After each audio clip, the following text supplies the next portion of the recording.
Sylvia, welcome and thank you so much for joining us today. Oh, it's great to be here. Thank you for inviting me, Jenny. Thank you. And so I am just so amazed that we get to have this conversation today. I think I heard of your work first a couple of years ago, but then we had the opportunity to meet at one of your dinners a couple of months ago. And I felt like it was, different generations and people sharing stories of how God is moving in their hearts. And then it ended up, starting with the invite that it's an opportunity to learn more about human and anti-human and anti-sex trafficking. And then it ended with like a prayer meeting with people encouraging and prophesying, and it was such a lovely evening. But starting there, maybe could I invite you to share a bit about the book that you've just released and a bit of the journey leading up to that? Mm-hmm. No, it was great to meet you at that dinner. And that dinner came about after the recent book launch. We've had several book launches. My husband, Matt Friedman, and myself. Matt published a book called Where Were You? A Profile of Modern Slavery. And mine came out about a month before Matt's, and it's called A Long Road to Justice, Stories from the Frontlines in Asia. And both of these are memoirs, and we write about all of our struggles, all of our lessons learned in the long journey of fighting modern slavery. And in my book, I detail my work as a journalist, as a philanthropy advisor for family offices of billionaire families or ultra high net worth families with more than 30 million US dollars or more. And also as a filmmaker, a documentary producer. And I detail how I came to embrace this calling as an abolitionist and as a writer, to give a voice to the voiceless and to girls and women who survived the unspeakable. And it really was on my heart to share messages of hope as well in this book, A Long Road to Justice, which is really important because writing about these traumatized victims of sex slavery and even historical Japanese military sex slavery can be very depressing, and people can switch off. And I almost did many times. And I felt that people who are reading my book can identify with me because I'm a weak, flawed person. And there were many times when I really wanted to give up on this mission, this assignment to bring a voice to the voiceless girls and women. But I had moments where, God encouraged me through people many, many times, even through well-known Christian leaders like John Dawson, who was, I think he's now the overseer of YWAM, a global youth missions body. I had Cindy Jacobs pray over me, Patricia King, and numerous other well-known leaders in the Chinese world like Pastor Gideon Chu. Anyways, it's been a real long road, as my title suggests. But I'm just so honored to be able to write what I've been told by many is the first kind of textbook that details different forms of sex trafficking and exploitation against girls and women in Asia.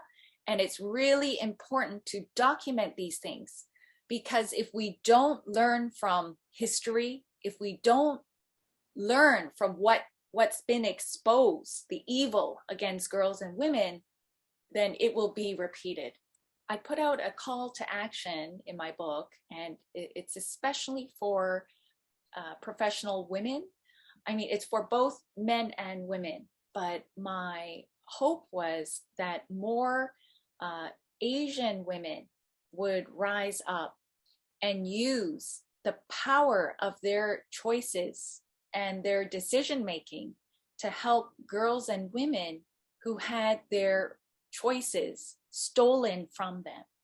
And so what I'm hearing from several people here in Hong Kong and even in mainland China and throughout Asia is there's like a movement of women rising, or what we in the Christian world would call an Esther movement, named after the Esther figure, Queen Esther in the Bible, who used her influence as the wife of the king and stuck her neck out, even to the point of risking her own life and going in to see him uninvited.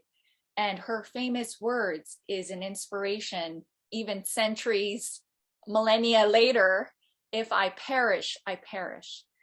And we need that kind of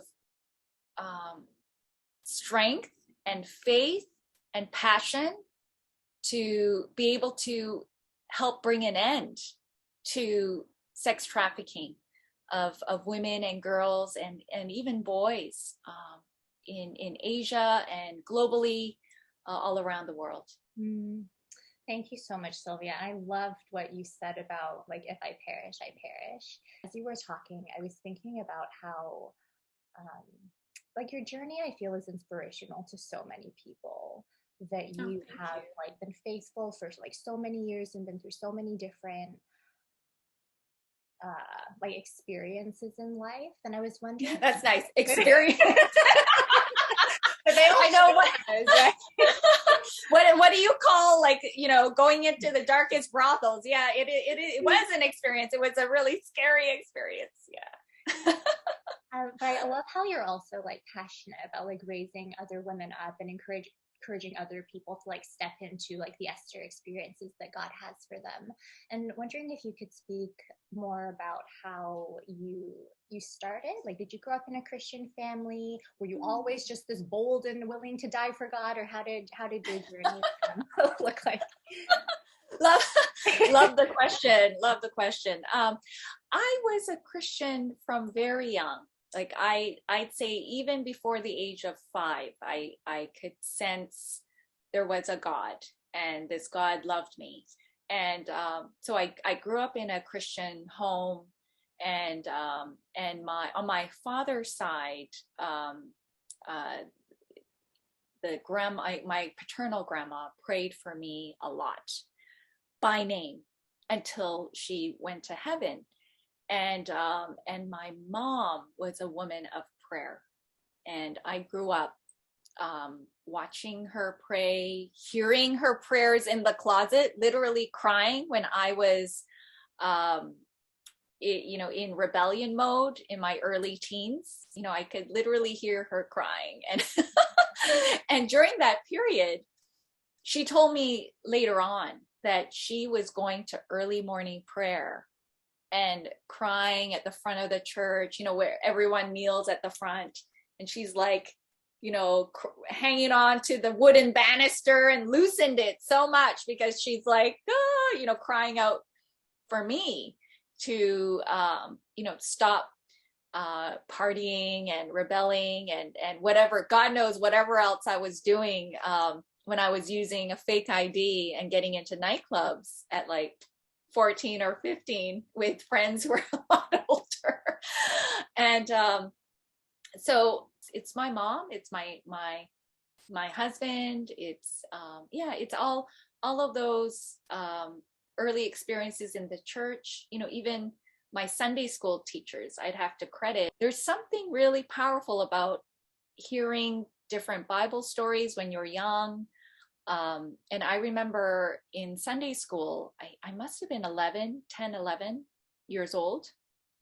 And I remember the pastor spoke about this young mainland Chinese girl who was 13 years old. And she had a dramatic change, a dramatic conversion, and believed in God. And then she went on her bicycle from village to village to village to share about Christ. And hearing that, even at that age, I remember crying. remember crying and thinking, wow, that is so special. And even to this day, like decades later, I still remember that story. And maybe that's how I ended up in China. When I lived in China for about over 7 years, and that was such a life-changing time in China, Yeah. that I wrote about in my book, about investigating sex trafficking and interviewing historical Japanese military sex slaves, and then the modern day sex trafficking victims. Yeah. I think that was maybe one of, in the introduction or one of the first chapters of the book, where you mentioned, I think, Yunnan, and how there's this golden triangle area that is quite heavy in trafficking and drugs and things like that. And so um, can you share a little bit more about how you went from teenage club going, which I relate to? And I think through your story, it's not just us, right? There are so many women who rebelled in their teens and didn't pay attention to all of the Bible stories. And it's just such a beautiful reminder, what you just shared, for me, that like, we never know what God is doing when we just share as God leads. Like, it's really hard to do Sunday school. Sometimes you don't know what you're doing, or you feel like you don't know what you're doing, but God can still plant seeds in people's hearts. And decades later, it can be like a pivotal point on, in their journey.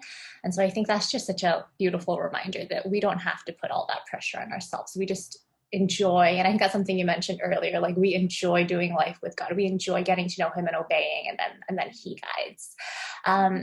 But yeah, from age 15 being in clubs to being in Yunnan with this, I think you were making a documentary, and then your life was at risk. Like, how did was there like a pivotal moment that made you have the bravery to go into this field, or what was the story? Sure.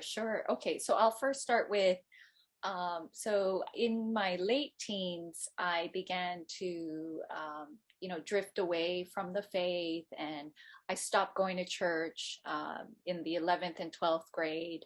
And then I just felt this emptiness inside of me, this real gnawing, painful emptiness, like something really big was missing in my life.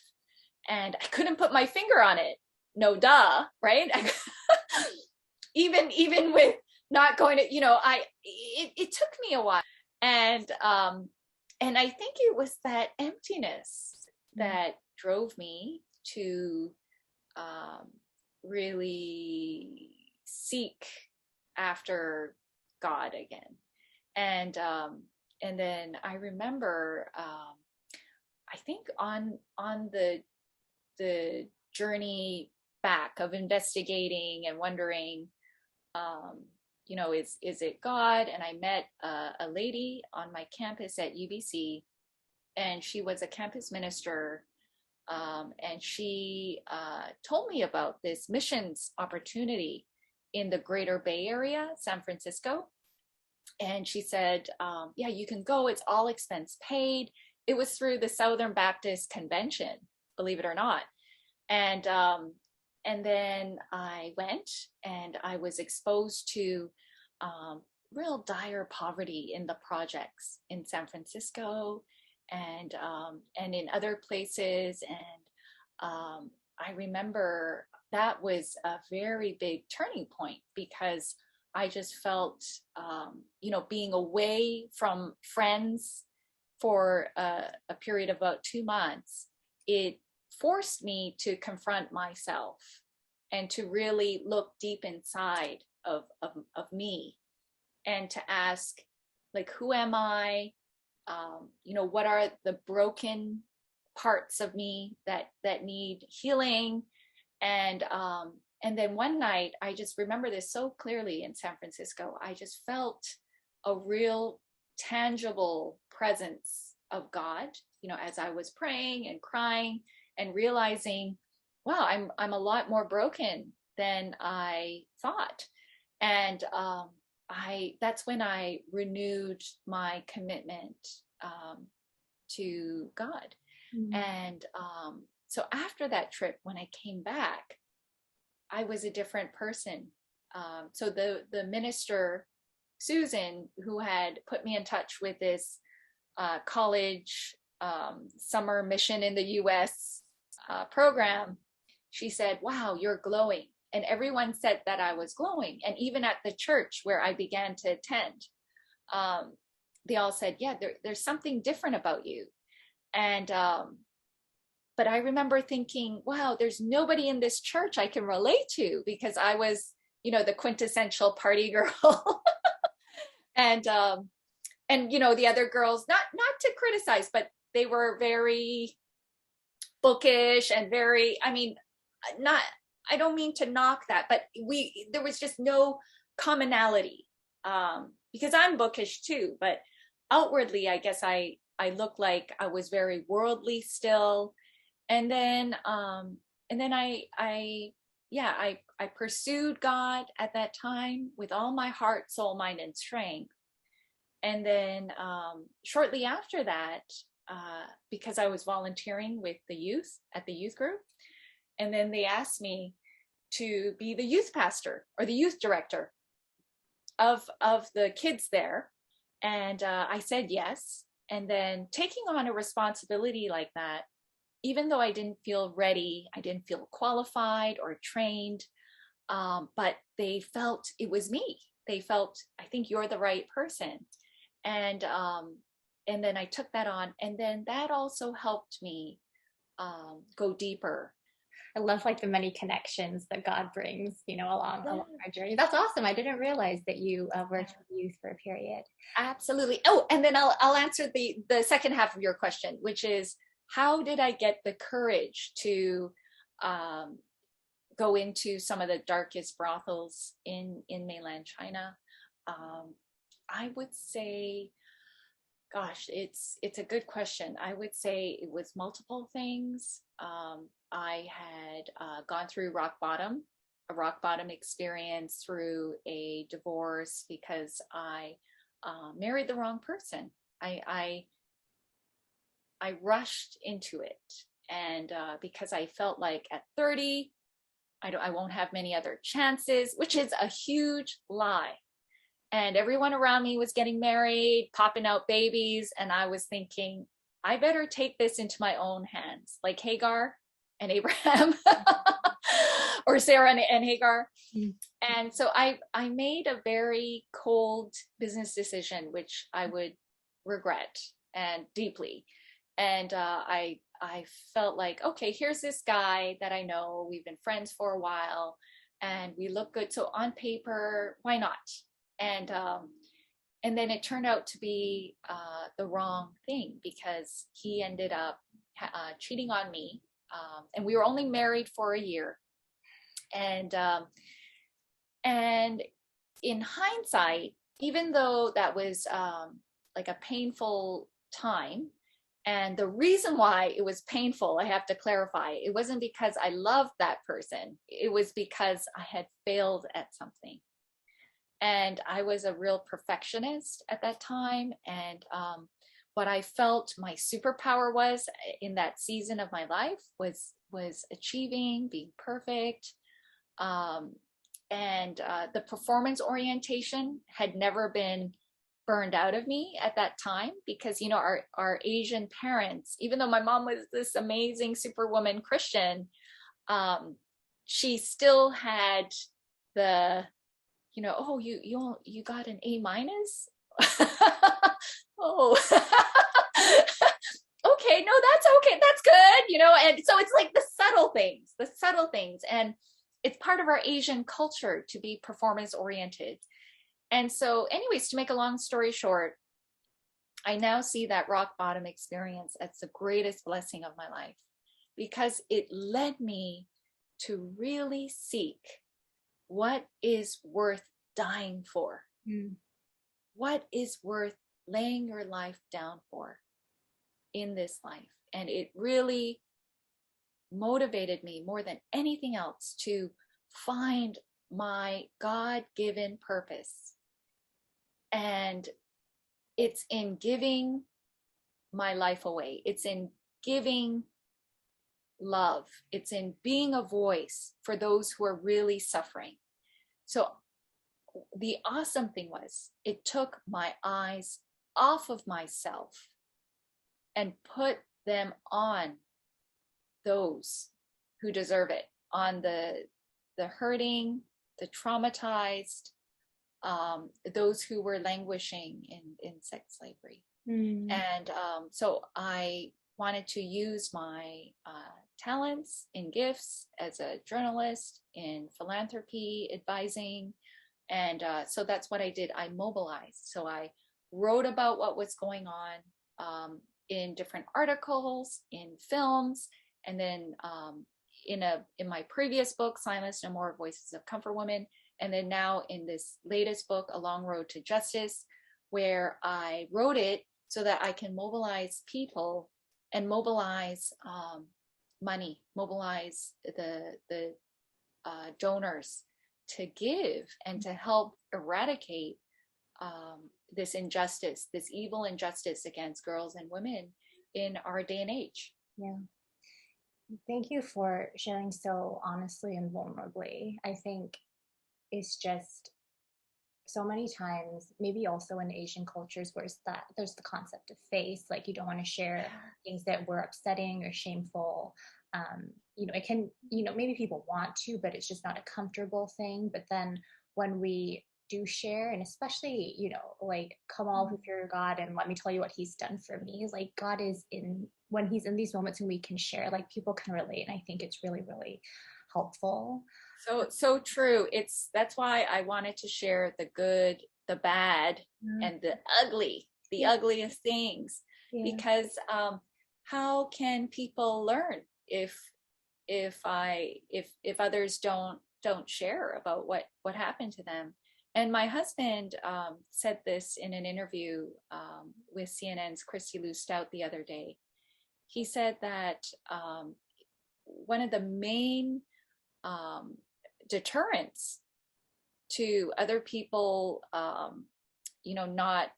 not being informed about slavery is the fact that these enslaved people migrate to different countries for work, and then they come back to their home country and they don't share their experiences of enslavement and exploitation because of face.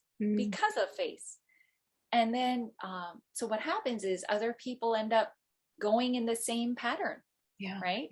So it's like this unbroken chain of enslavement. So, I'm more Canadian in some ways, and I struggled with my Korean identity and heritage, which is also something I wrote about in my book.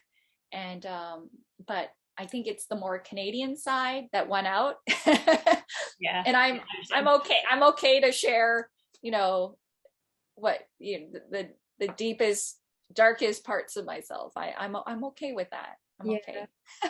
No, I love that. I think I totally relate to, and I think it's funny that like we're both Canadian, but we're both in Hong Kong at this moment, just willingly sharing about I mean, I think it maybe started with the rock bottom moments of our lives, and then as we've obeyed, like God has brought other areas that we can speak about. And so now you are speaking and raising awareness about anti-human and sex trafficking and like banks. You're advising people who have like philanthropy initiatives, people who have wealth. You're also speaking with people who don't know anything about the topic. And there's just so many different areas where God has placed you and you're willing to speak out. And I think in this day and age, it's like such a obvious thing. It's like almost not worth saying, but I'm going to say it anyway, that like people, it's easy to be influential in some way, shape, or form, whether it's in person, whether it's online. I think it's something that more and more people want. And I don't think it's necessarily a bad thing. Like if God gives us influence, it can be used for his glory, right? When we look at the Bible, a lot of the Bible is like kings and people with land and people with a lot of resources. And so it's like, how can we steward everything well? And so I was wondering if you have any advice for maybe people who are searching for practical steps on how to surrender their goals and their desires and their talents, people who may not be at the like God take everything stage, or maybe they were once but are now feeling a little bit stuck, like they want to go back to where they were? Do you have any advice? Yeah, I would say anchor yourself in a home group with an accountability group, and anchor yourself in a good church community. So that's part of the home group. And in that accountability group, um, you you must um, try to remember humility. And so when we are humble and prayerful, I recommend praying daily and reading the word daily.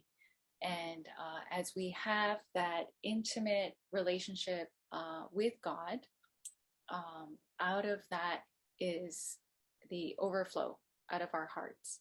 But it's really important to remain humble, because you alluded to the social media world where people can shine, people can promote themselves, and I always have to check myself and ask, when I'm sharing certain things about something good that happened, like even about my feature film that's in development based on my book. I have to. I'm mindful. I need to be humble about it, and so I try to ask my husband or my friends, am I being too prideful lately? Or I'll ask them for feedback, and they're really good in keeping me in line, in speaking into my life. And make sure you're not too busy, because when we get really busy, it's very tempting to either burn out or take things into our own hands, and then we forget about our faith. And I would say practicing the disciplines of prayer, regular prayer in the morning, reading the word, studying the word. I'm part of a Bible study group right now with my senior pastor, and it's an amazing experience. And so that's what I would recommend, that people really have that accountability, because any one of us can go off in a weird direction. So that's what I would say is the reason why I went into some of the scariest places and lived to tell about it, because he helped me, and it was part of my calling to be a voice for the voiceless, and to tell the world about what they're going through. Yeah, thank you. I love that focus on humility. Oftentimes God doesn't give us like, this is your life. I mean, does he ever? This is your life plan. But we get it when we seek him and we obey, and then he gives us more. And then we look back and it's like, wow, I never could have imagined this. So like, God doesn't make it complicated for us. Like, he's given us the Bible. He's told us what to do. We do it. And then things are good.